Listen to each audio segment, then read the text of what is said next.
I know that we're not traveling right now, and it would be really weird to give a travel tip video at the moment, but that's what I'm gonna do.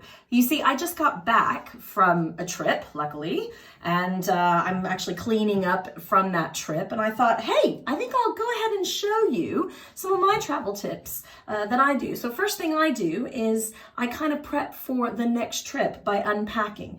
I get all my liquids and I go ahead and put them into the liquid bag that the airport gives you just so that I'm ready to go. I actually have a set of travel facial stuff that I only use when I'm traveling.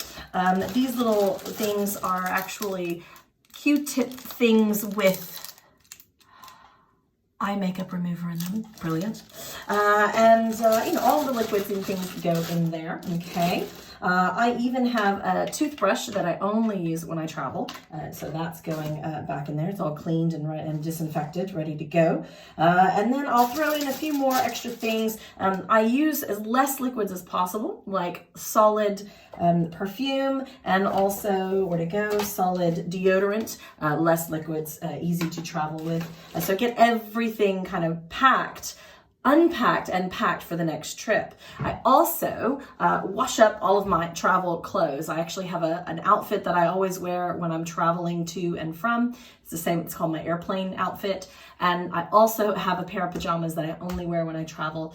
And it's just a fun way to say, oh, look, I get these new pajamas that I only wear when I travel.